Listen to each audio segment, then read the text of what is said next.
పిల్లరా, ఈ ఉదయకాల సమయమందు పాత నిబంధన కాలపు గొప్ప భక్తుడు, యోధుడు, ధైర్యవంతుడు, విశ్వాసపరుడు, జయశాలి కాలేబు గారి గురించిన మరికొన్ని విషయాలు మన ఆత్మీయ జీవన వృద్ధి కొరకు, మన ఆత్మీయ ప్రోత్సాహము కొరకు మనము ధ్యానము చేసుకుందాం.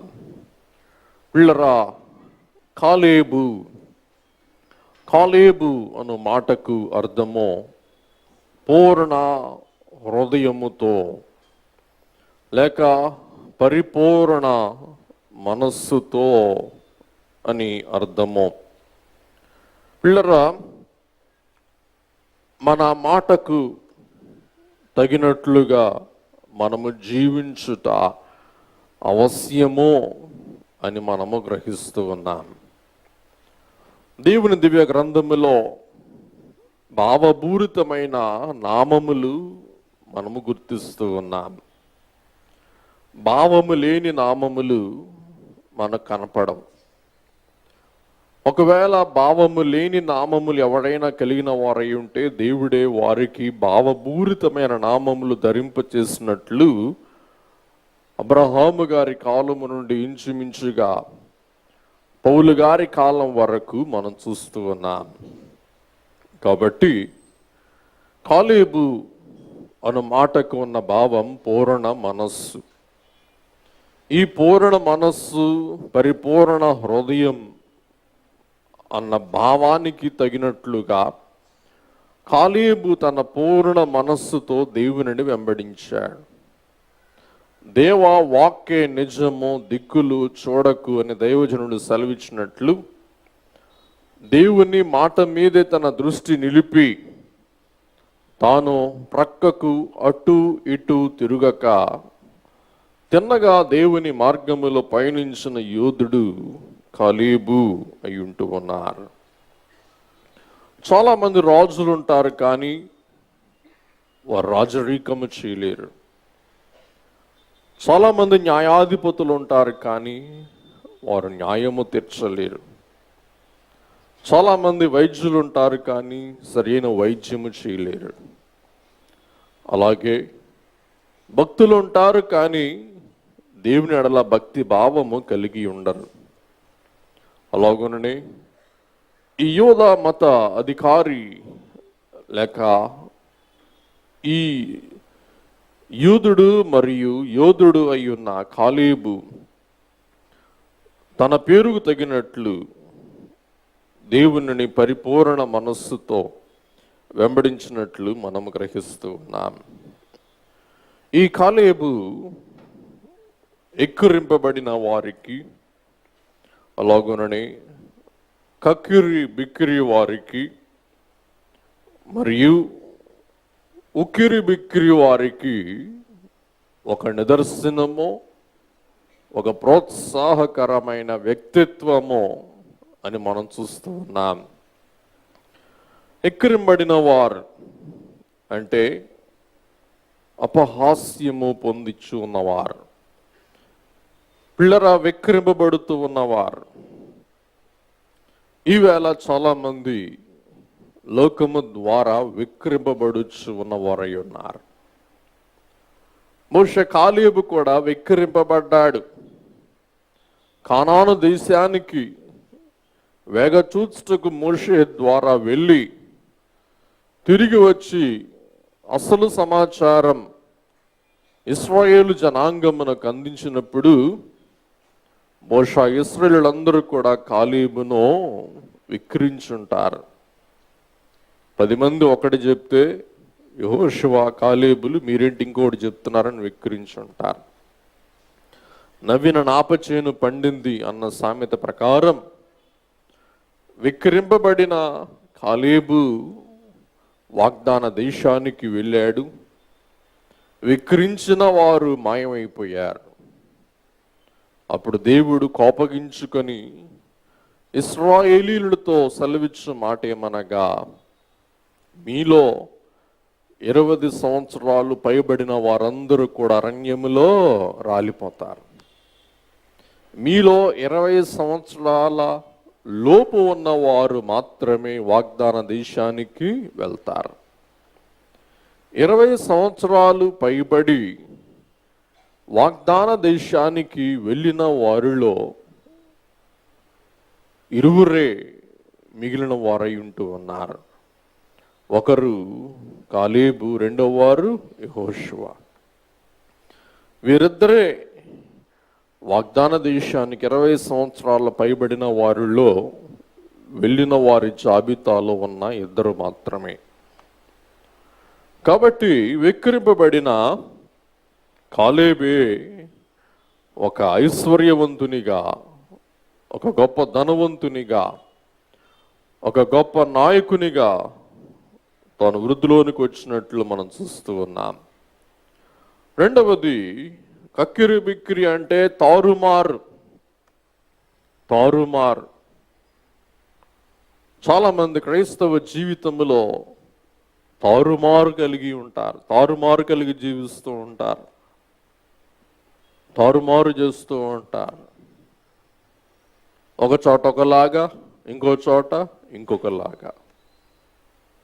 క్రైస్తవ జీవితంలో తారుమారు జీవితం మనం కలిగి జీవిస్తూ ఉన్నామా? ఏంటి మతం పుచ్చుకున్నావంట, ఏంటి గుడికి వెళ్తున్నావంట, ఏమి లేదు, దేవుడు మేలు చేశాడు అందుకే మతం పుచ్చుకున్నా వెళ్తున్నా, ఏ ఎండకి ఆ గొడుగు. కాబట్టి తారుమారు. మూడవది ఉక్కిరి బిక్కిరి అంటే ఊపిరి తిరగని జీవితం అన్నమాట అండి. బహుశా ఇట్టి ఉక్కిరి బిక్కిరి జీవితం పేతురుగారిలోనే మనం చూస్తూ ఉన్నాం. ప్రభువు అప్పగింపబడిన సమయమందు ఒక చిన్నది నీవు కూడా ఆయనతో ఉన్న వారిలో ఒకడవు కదా అన్నప్పుడు పేతురుగారికి ఊపిరాళ్ళ, ఉక్కిరి బిక్కిరి అయిపోయాడు. కాదు కాదు కాదు, నేను కాదు, అట్లాంటి వాళ్ళని ఎవరినో నువ్వు చూసి నన్ను అనుకొని ఉంటావు అన్నారు. ఎవరు? పేతురుగారు. ఇటువంటి వారందరికీ ఒక మంచి మార్గదర్శి, ఇటువంటి వారందరికీ మంచి ప్రోత్సాహదారి ఎవరంటే కాలేబు అని మనం చూస్తూ ఉన్నాం. ఇటువంటి వారి విషయంలో మనము చేయవలసిన కార్యము దేవుని వాక్యము ద్వారా మనం చూస్తూ ఉన్నాం. హెబ్రీ పత్రిక 12వ అధ్యాయం 12వ వచనం. కాబట్టి వడలిన చేతులను సడలిన మోకాళ్ళను బలపరచుడి. వడలిన చేతులను అంటే బలహీనమైన చేతులను, అలాగనే సడలిన మోకాళ్ళను అంటే క్రైస్తవ జీవితంలో తిన్నగా నడవలేని వారు. ఎవరు చెప్పండి? సడలిన కాలు కలిగిన వారు. అంటే వారి క్రైస్తవ జీవిత నడక తిన్నగా లేదన్నమాట, అంటే వంకరగా ఉందన్నమాట. సడలిపోయిన కాళ్ళు, సడలిన కాళ్ళు కలవారు ఏం చేయలేరు? తిన్నగా నడవలేరు.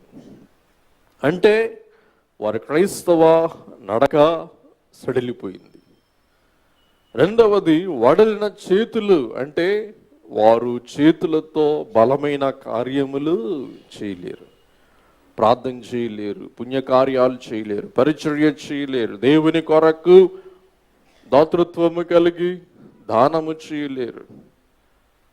కాబట్టి క్రైస్తవ జీవితం జీవించే వారికి అన్ని అవయవాలు బాగుండాలి. వాటితో పాటు చేతులు బలంగా ఉండాలి, కాళ్ళు బలంగా ఉండాలి, బలమైన కార్యాలు, బలమైన నడక. అందుకే కాలేబు బలమైన యుద్ధాలు చేసిన చేయగలవాడు.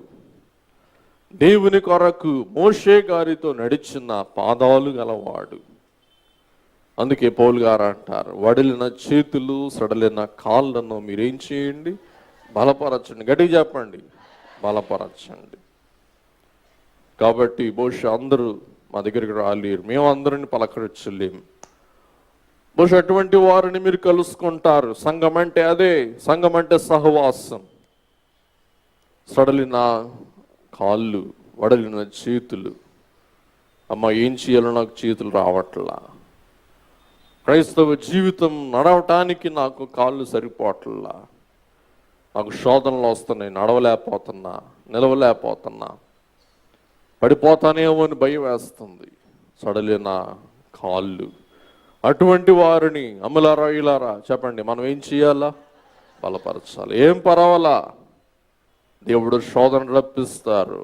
40 రోజులు ప్రార్థన ఉంది, ప్రార్థన చేసుకో, దేవుడు తప్పకుండా మార్గము సరళము చేస్తారు. మీరు ప్రోత్సాహపరచాలి. మేమేం కాదు, మేమంటే ప్రసంగం చేస్తాం, తర్వాత ఇంకో ప్రసంగం చేయాలి, ఇంకో పని చూసుకోవాలి.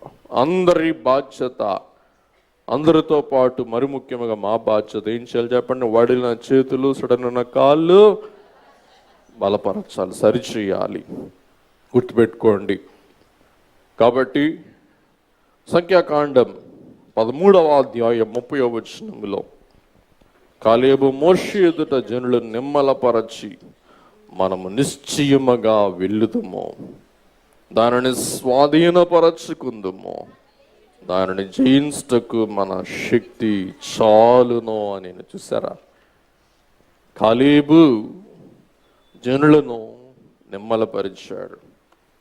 నిశ్చయముగా వెళ్తాం, మన పాదాలు ఆ వాగ్దాన దేశాన్ని తాకుతాయి, మనం పాదం వాగ్దాన దేశములో మోపుతాం అని చెప్పిన వారెవరు చెప్పండి? కాలేబు. దానిని స్వాధీనపరుచుకుంటాం, దానిని పట్టుకుంటాం. చేతుల్ని బలపరిచాడు, దాన్ని పట్టుకుంటాం, స్వాధీనపరుచుకుంటాం. ఆ దేశానికి వెళ్ళటానికి మన కాల్బలం చాలు. ఆ దేశాన్ని పట్టుకోవటానికి మన చేయి బలం చాలు.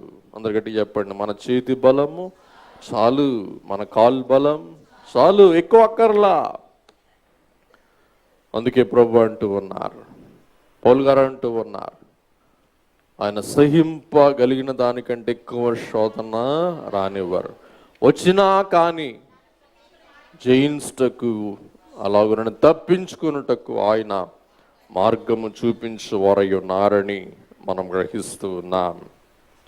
కాబట్టి ఈ యొక్క కాలేబు అను మాట హెబ్రీ భాషలో 3 అక్షరాల సముదాయం అని మనం గ్రహింపగలుగుతూ ఉన్నాం. ఒకటి కాఫ్, రెండవ అక్షరం లామేద్, మూడవ అక్షరం కాఫ్, లామేద్, బెత్. 3 అక్షరాల మాట కాలేబ్. మొదటి అక్షరం కాలేఫ్, రెండవ అక్షరం లామేద్, మూడవ అక్షరం బెత్. పిల్లరా, కాలేఫ్, లామేద్ అంటే సంపూర్ణం, లామేద్, బెత్ అంటే హృదయం. కాబట్టి కాలేబు సంపూర్ణ హృదయముతో దేవుని వెంబడించిన వాడు అని మనం చూస్తూ ఉన్నాం. కాఫ్ అనగా చెయ్యి. చూసారా? చెయ్యి, తెరవబడిన చెయ్యి. ఆ కాలంలో ఈ అక్షరాలు రూపుదిద్దే సమయమందు చిహ్నాలు అక్షరాలుగా మార్చారని హెబ్రీ భాష ఆవిర్భావము గురించి తెలియచేస్తూ ఉంటారు. అందరూ ఒకసారి మీ చెయ్యి ఇట్లా పెట్టండి. తెరవబడిన చెయ్యి, పట్టుకోబోయే చెయ్యి అన్నమాట. ఇట్లా కాదు, ఇట్లా ఇట్లా ఇట్లా. చూసారా? కాఫ్. C, C catch, C catch అన్నమాట. రెండవది కనుక మనం చూస్తే కాఫ్ అంటే తెరవబడి పట్టుకోవటానికి సిద్ధముగా ఉన్న చెయ్యి. లామేద్ అంటే కాపరి, దుడ్డు కర్ర, కాపరి కర్ర. కాపరి కర్ర. ఈ కాపరి కర్ర అధికారానికి ప్రతీక అని మనం చూస్తూ ఉన్నాం. కాపరి దండము. 23వ కీర్తనలో మనం అంటాం, నీ దండము నీ దొడ్డు కర్రయు నాకు తోడై ఉండును, నాకు నన్ను ఆదరించును. గుడ్. 3వది బేత్ అనగా గుడారము. గుడారము చూసారా, అది ఒక గుడారం ఆకారంలో ఉంది. ముందు వైపు ద్వారం, 3 వైపులా మోత. గుడారం. కాబట్టి మొదటి అక్షరం చెయ్యి, 2వ అక్షరం కర్ర, 3వ అక్షరం గుడారం. అర్థమైందండి? రాసుకోండి, మీరు కూడా చక్కగా రాసుకుంటున్నారు. మంచివారు, రాసుకున్నవారు మహాధన్యులు అన్నారు దైవజనులు. చెయ్యి, కర్ర, గుడారం. కాబట్టి కాలేబు తన చేతితో అధికారముతో దేవుని గుడారములోనికి ప్రవేశించారు. రేపు బుధవారము కూడా మనమందరం ఏం చేయబోతున్నాం? గుడారములోనికి ప్రవేశించబోతున్నాం. ఏ గుడారం? సిలువ గుడారం, సిలువ ధ్యాన గుడారం. మనమందరం ఈ గుడారంలోనికి ప్రవేశించి ఈ గుడారములో మనం ఎలాగూ నివసించాలంటే పరిపూర్ణ హృదయముతో, పరిపూర్ణ మనస్సుతో. మనం పరిపూర్ణ మనస్సుతో ఎవరిని సేవించాలా? సిలువనాథుని మనము సేవించాలా, స్మరించాలా, ధ్యానించాలి. Whole hearted. అందుచేత మనం ఈ 40 రోజులు మన చేతితో ఏం పట్టుకోవాలా? ప్రభు యొక్క గాయములు పట్టుకోవాలి. చెప్పండి, చేతి ఏం పట్టుకోవాలా? నీ గాయముల చొచ్చి నీ ప్రేమను చూతును. మన హస్తముతో గాయాలు పట్టుకోవలసిన వారమై ఉన్నాం. మనము ఆయన సిలువ ధ్వజమును పట్టుకోవలసిన వారమై ఉన్నాం. మనం ఆయన సిలువ గుడారములోనికి ప్రవేశించవలసిన వారమై ఉన్నాం. మనమందరం ఈ 40 రోజులు ఎట్లా మారాలి చెప్పండి? మాట్లాడట్లా. కాలేబు, అందరు గట్టిగా చెప్పాలా? కాలేబు. ఇంకోసారి చెప్తాను, వినండి. ఈ 40 రోజులు మనం ఏం చేయాలి? సిలువను పట్టుకోవాలి. అలాగనే సిలువ ధ్వజమును మన ముందు పెట్టుకోవాలి. కర్ర, దండము, చెట్టు, మొద్దు. 3వది కనుక మనం చూస్తే గుడారం. ఆ సిలువ గుడారము క్రిందకు మనం ప్రవేశించాలి. అప్పుడు మనం కాలేబు వలె పూర్ణ మనస్సుతో మనం రాజ్యాలు సంపాదించగలం, జయం పొందగలం, మన శ్రమలను మనం ఎదురీగగలం, పరిపూర్ణ విజయ జీవితం మనం జీవించగలం అని మనం చూడగలుగుతూ ఉన్నాం.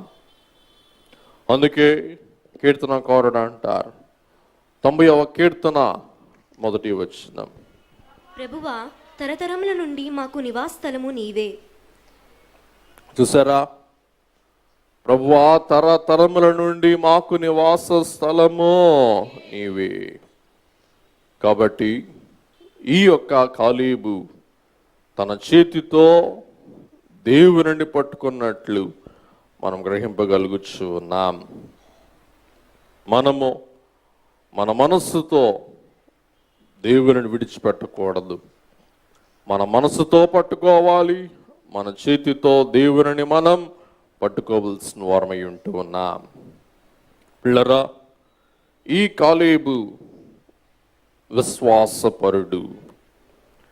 ఈ కాలేబు సహనశీలి.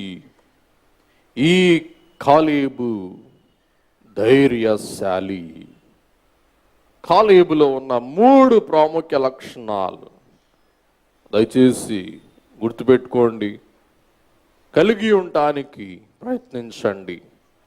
కాలేబు విశ్వాసపరుడు, విశ్వాసము గలవాడు, దేవుని ఎడల విశ్వాసము గలవాడు, దేవుని వాగ్దానం ఎడల విశ్వాసము గలవాడు.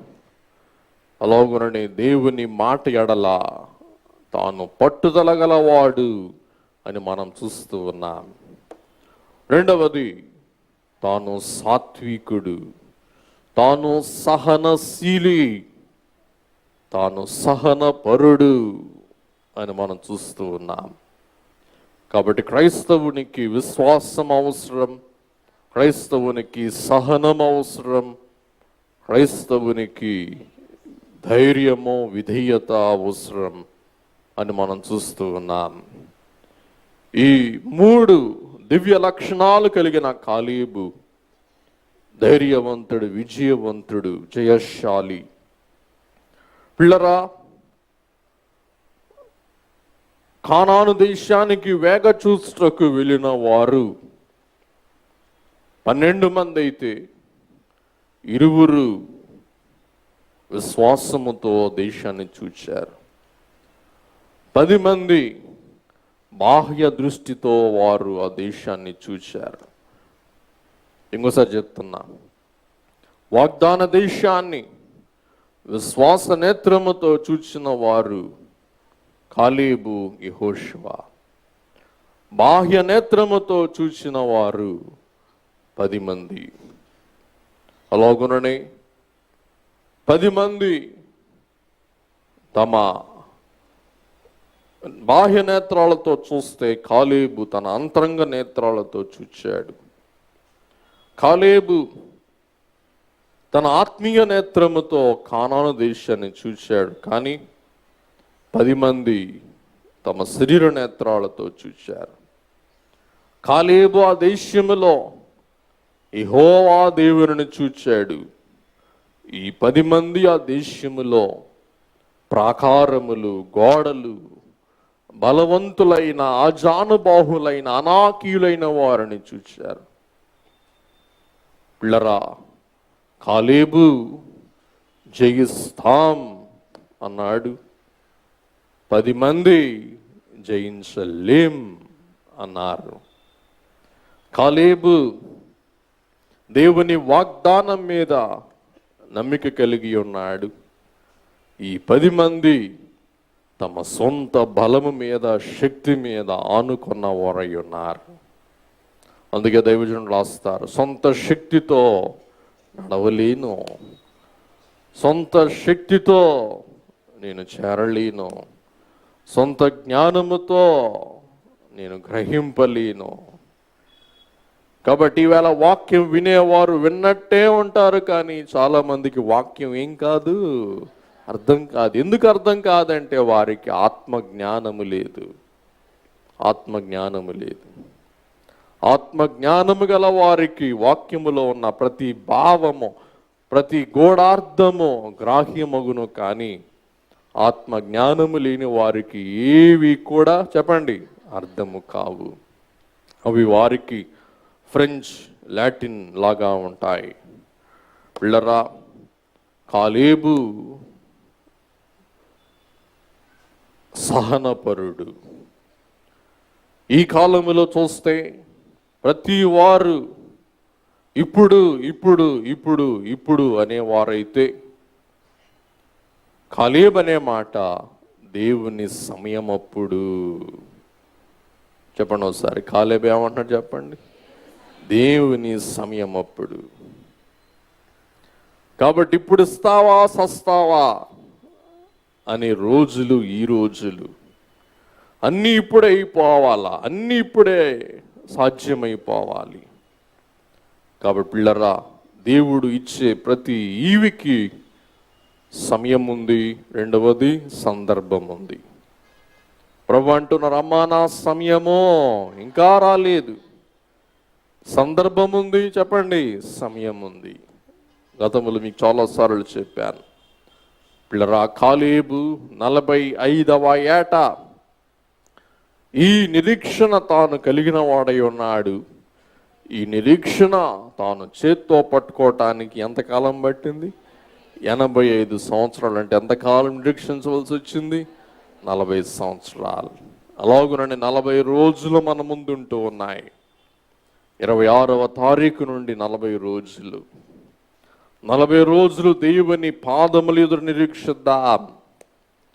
కావలసింది ఇప్పుడే ఇప్పుడే ఇప్పుడే అని పసిబిడ్డల్లాగా మనం ఆతృత పడొద్దు. దేవుని సమయము మన సమయముగా దొంగిలించవద్దు. దేవుని సమయానికి మనం అవకాశం ఇద్దాం. దేవుడు తన సమయమందు సమస్తమును సద్వినియోగము చేసి సఫలము చేయవారై ఉన్నట్లు మనం చూస్తూ ఉన్నాం.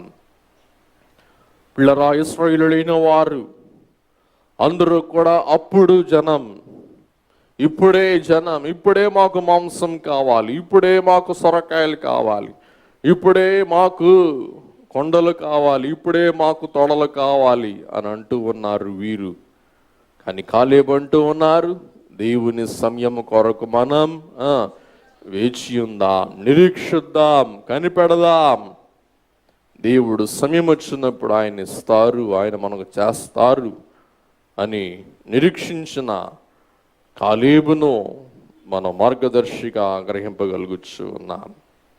పిల్లరా, లోతు పచ్చగా ఉన్న సొదొమ గొమొరాలను తన బాహ్య నేత్రముతో చూచి కోరాడు.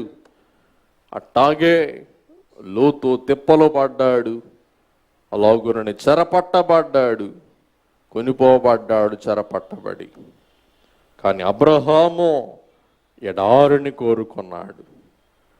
హెబ్రీ పత్రిక 11:10 మనం చూస్తాం. హెబ్రీ 11:10. ఏలయనగా దేవుడు దేనికి శిల్పియో నిర్మాణకుడయ్యునో ఉన్నాడో పునాదులు గల ఆ పట్టణము కొరకు అబ్రహాము ఎదురు చూచుచుండెను. చూసారా, పునాదులు గల ఆ పట్టణము కొరకంటే దేవుడు స్థాపించిన పట్టణము కొరకు. దేవుడు దేనికి శిల్పియు, దేవుడు దేనికి నిర్మాణకుడై ఉన్నాడో, దేవుడు పునాది వేసిన ఆ పట్టణము కొరకు అబ్రహాం ఎదురు చూచుచుండెను. పిల్లరా, మనం చెప్పుకునే మాట, బైబిల్ మిషన్ను ఎవరు స్థాపించారు? మాట్లాడలా, దేవుడే స్థాపించారు. దేవుడే శిల్పి, దేవుడే స్థాపకుడు, దేవుడే పునాది వేసిన నిర్మాణకుడు. ఆ పునాది మీద దైవజనులు ఈ మిషన్ను కట్టారు. కాబట్టి అన్ని మిషన్లు వారి వలె మనం ఆసుపత్రులు చూడలా, అన్ని మిషన్లు వారి వలె మనం పాఠశాలలు కళాశాలలు చూడలా. దైవజనుడు ఈ మిషను మీద, లేక దైవజనుడు దేనిని చూచాడు? దేవుడు దేనికి శిల్పియో, దేనికి నిర్మాణకుడో ఆ మిషను కొరకు దైవజనుడు కనిపెట్టుకున్నాడు. కానీ అప్పటికే కాలేజీలు, ఆసుపత్రులు, గుళ్ళు, గోపురాలు, సమాధులు, ఇల్లు, వాకిళ్ళు కలిగిన లోదరన్ మిషన్ను దైవజనులు విడిచిపెట్టి ఏ మిషన్లోకి వచ్చారు? ఏ మిషన్ ఇది? దేవుడు నిర్మాణకుడు, శిల్పి, పునాది వేసిన వాడు. అందుచేత దేవుడు వేసిన పునాది కాబట్టి ఈవేళ ఈ పునాది మీద కట్టబడిన ఈ మిషన్ నిలిచి ఉంది. చాలా మిషన్లు పునాదులు ఉన్నాయి, కానీ పైన ఏమీ లేవు, గోడలు లేవు, కట్టడాలు లేవు, పునాదులు మాత్రమే మిగిలిపోయినాయి.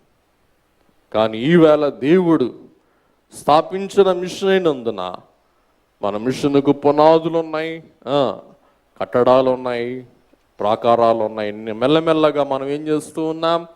వృద్ధిలోనికి వస్తూ ఉన్నాం, బలపడి వృద్ధులుచ్చు ఉన్నాం.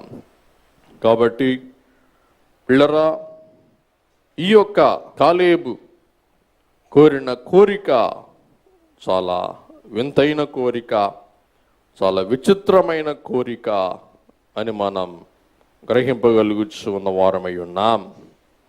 ఒక్కసారి వాక్యం చదువుకొని తర్వాత వాక్యం వివరించుకుంటే కాలేబు యొక్క వింతైన కోరిక యొక్క విశిష్టత మనకు బోధపడుతుందండి. దయచేసి మీ పరిశుద్ధ బైబిల్ గ్రంథాలు తెరిచి యెహోషువ గ్రంథం 15వ అధ్యాయం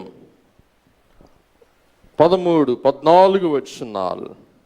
యెహోవా యెహోషువకు ఇచ్చిన ఆజ్ఞ చెప్పున యూదా వంశస్థుల మధ్యను యెఫున్నె కుమారుడైన కాలేబునకు ఒక వంతును, అనగా అనాకీయుల వంశకర్త అయిన అర్బా యొక్క పట్టణమును ఇచ్చెను. అది హెబ్రోను. అక్కడ నుండి కాలేబు అనాకు యొక్క 3 కుమారులైన షెఫ్షా, అహిమాను, తల్మియా అను అనాకీయుల వంశీయులను వెళ్ళగొట్టి వారి దేశమును స్వాధీనపరుచుకునేను. ఇంకొక వాక్యం చదువుకుందాం. యెహోషువ గ్రంథం కాబట్టి ఆ దినమున యెహోవా సెలవిచ్చిన ఈ కొండ ప్రదేశమును నాకు దయచేయము.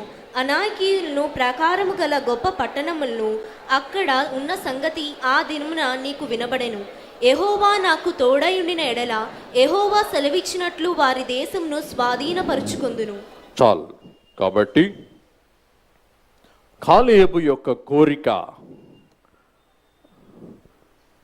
యవనస్తులు, చిన్న బిడ్డలు, మీ జీవితం గుర్తుపెట్టుకోవడం మర్చిపోవాకండి. నెంబర్ 1 పర్వత ప్రాంతం. నెంబర్ 2 ప్రాకారము గల పట్టణం.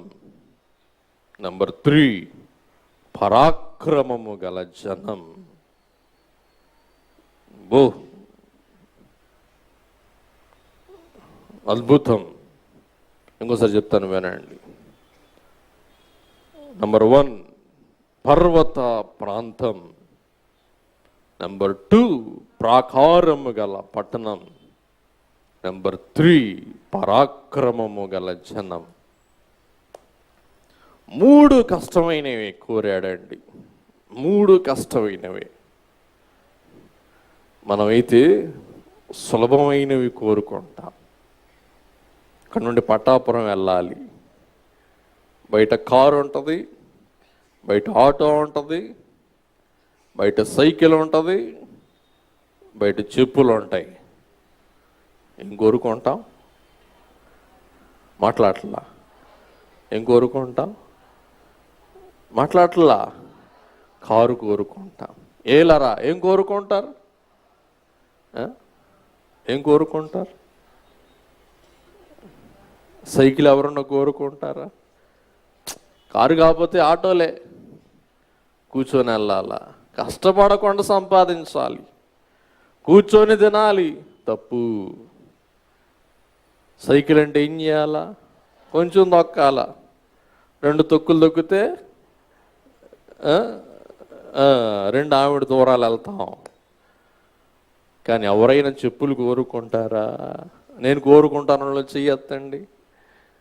అదే మనకి కాలేబుకు తేడా. కాలేబు కృషి కోరుకున్నాడు. కాలేబు ప్రయాస కోరుకున్నాడు. కాలేబు కష్టము కోరుకున్నాడు. అందుచేత కాలేబు మొనగాడయ్యాడు. పిల్లరా, సులభముగా ఎవడు గొప్పవాడు కాలేడు. కాబట్టి 1 పర్వత ప్రాంతం. పర్వతం అంటే ఏం చేయాలా? ఎక్కి పోరాటం చేయాలి. ఈ హెబ్రోను పర్వత ప్రాంతమే కాదండోయ్, పర్వతము మీద ప్రాకారము గల పట్టణం, పర్వతం మీద గోడలు గల పట్టణం. పర్వతం ఎక్కి పోరాటం చేయటమే కష్టం అనుకుంటే, పర్వతం మీద ఆ పట్టణానికి ఏమున్నాయంట? కోట గోడలు ఉన్నాయి. ఇది ఇంకా కష్టం. 3వది కనుక మనం చూస్తే, కోట గోడలే కాదు, ఆ కోటలో ఉన్న వాళ్ళు ఎవరంట? అనాకీయులు. అంటే బహుశా నేనే వాళ్ళ ముందు మరుగుజ్జోడినేమో. మరి అనాకీయులు అంటే ఆజానుబాహులు,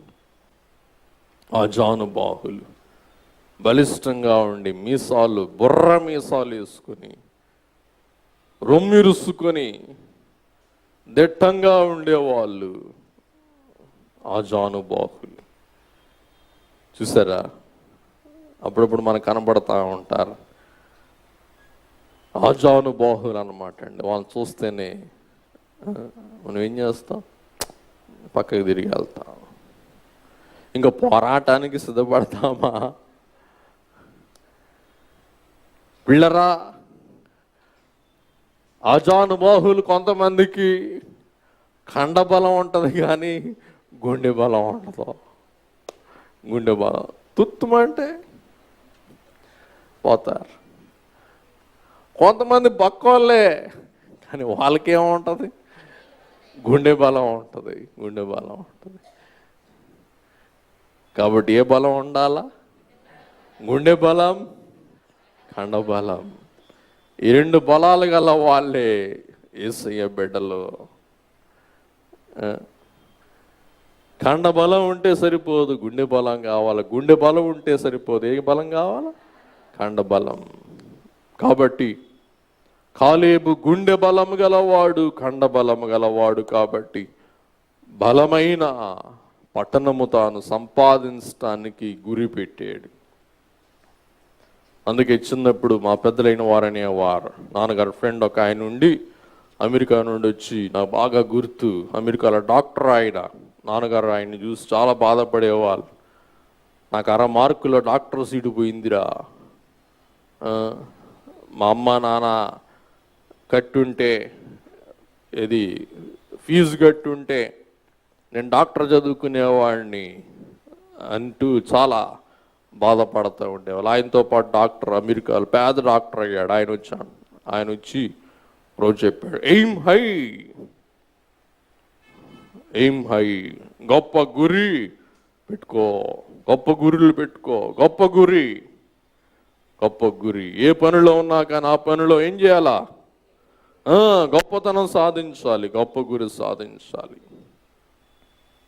అలాగే మరి మా స్కూల్లో ఒక మోటో ఉండేది, ఏంటంటే Born for greater things, Born for greater things. కాబట్టి గొప్ప కార్యాలు సుసాధ్యము చేయుటకు జన్మించిన వారు.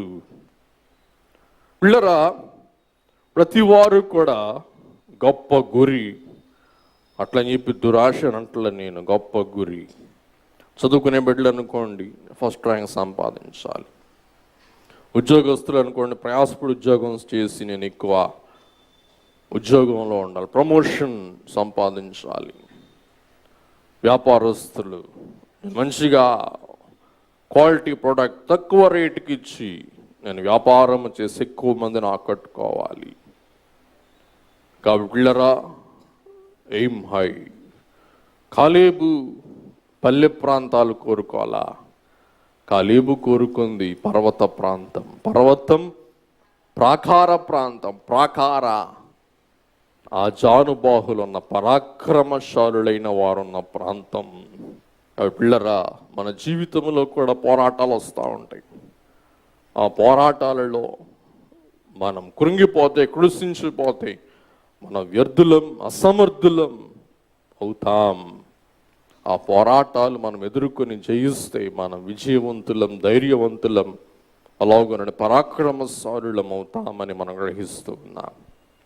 కాబట్టి తాను పరాక్రమ పరుడు మాత్రమే కాక, ఇందాక చదువుకున్నాడు చూసారా, 16వ వచనం, 17వ వచనం. కాలేబు కిర్యాత్సేఫరును పట్టుకొని దానిని కొల్లపెట్టిన వానికి నా కుమార్తె అయిన అక్సాను ఇచ్చి పెళ్లి చేసినని చెప్పగా, చూసారా? అమ్మ చదువు తల్లి, 17 కూడా చదివేసి. కాలేబు సహోదరుడు కనూజు కుమారుడనైన ఒత్నీయేలు దాన్ని పట్టుకొనెను గనుక అతడు తన కుమార్తె అయిన అక్సాను అతనికిచ్చి పెళ్లి చేసెను. చూసారా? తాను పరాక్రమశాలి మాత్రమే కాదు కానీ పిల్లగాళ్ళకు కూడా ఏం నేర్పించాడు? పరాక్రమం నేర్పించాడు.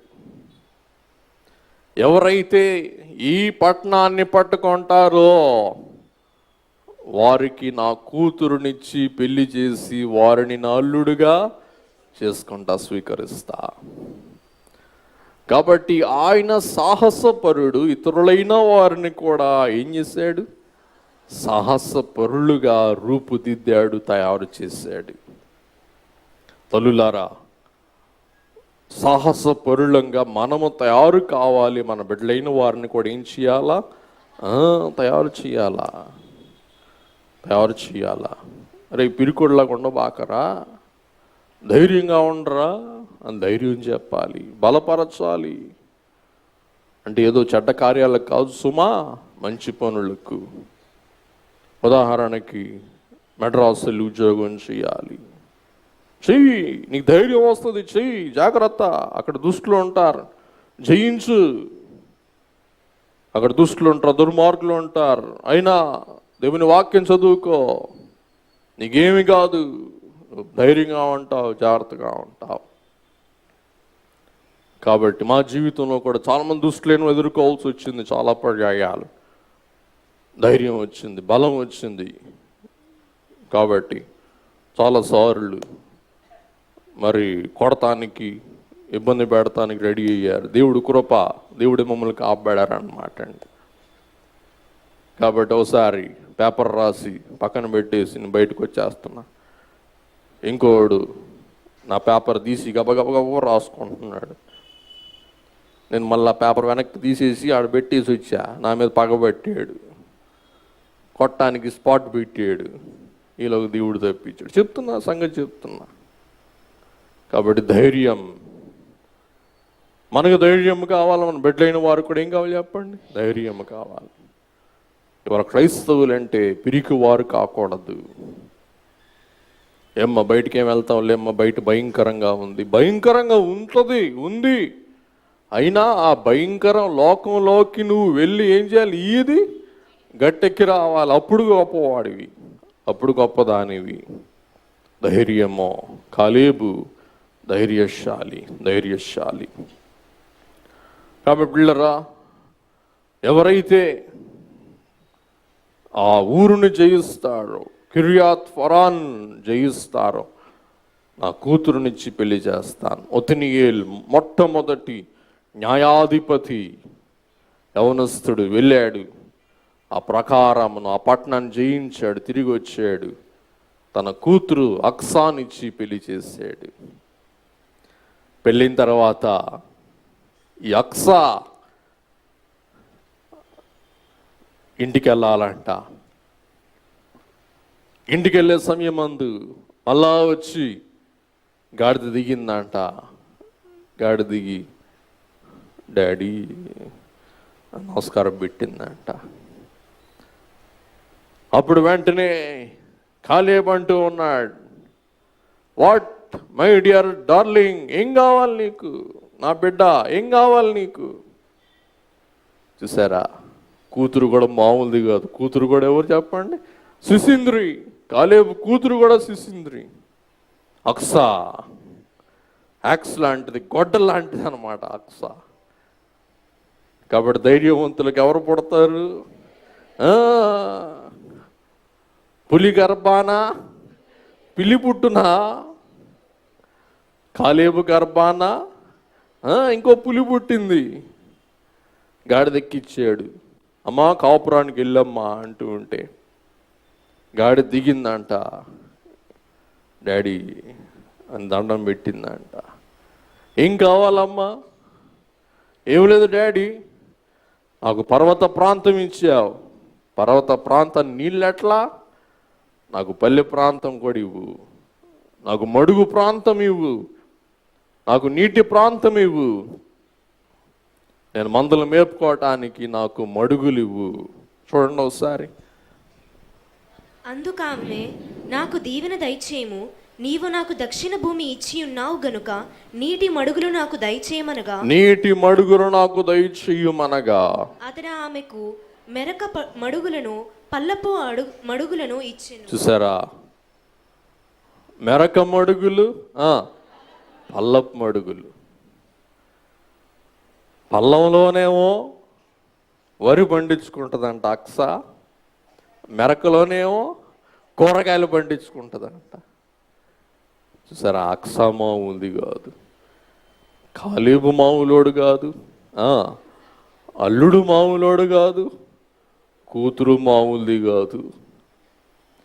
చివరిగా మనం చూస్తే ఈ యొక్క పట్టణం వంతుల ప్రకారం, చీట్ల ప్రకారం, ప్రాకారము గల ఆశ్రయపురాలుగా లేవీయులైన వారికి వాటా పడినట్లు మనం గ్రహింపగలుగుచు ఉన్నాం.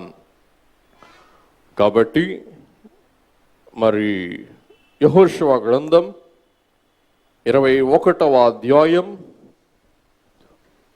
11, 12, 13 వచనాలు. యూదా వంశస్థులు మన్యములో వారికి కిర్యాత్ అర్బా అనగా హెబ్రోను నిచ్చిరి. ఆ అర్బా అనకు తండ్రి దాని చుట్టూనున్న పొలమును వారికిచ్చిరి. చాలు, ఒక్క నిమిషం. కిర్యాత్ అర్బా అనగా ఆజానుబాహుల పట్టణము. కిర్యాత్ అర్బా అనగా ఆజానుబాహుల పట్టణము. ఈ కిర్యాత్ అర్బా పేరు కాలేబు హెబ్రోన్ అను పేరు పెట్టిన వారై ఉన్నారు. హెబ్రోన్ అనగా దేవుని సన్నిధి. కాబట్టి హెబ్రోన్ అనగా దైవ సన్నిధి, దైవ ప్రసన్నత.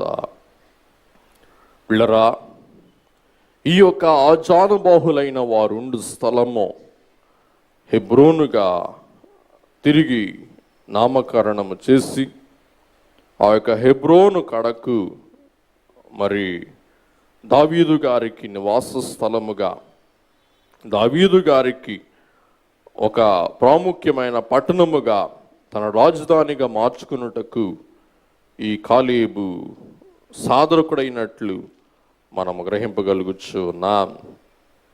ఇక్కడ మనం చూస్తే యోధా వంశస్థుల మన్యములో వారికి కిర్యాత్ అర్బా అనగా హెబ్రోనునిచ్చిరి. ఆ అర్బా నాకు తండ్రి దాని చుట్టూనున్న పొలమును వారికి ఇచ్చిరి. అంటే ఎవరికి ఇచ్చారు? అహరోను వంశస్థులకు. 13వ వచనం, 12, 13 చదివేసి మీకు అర్థమైపోద్ది.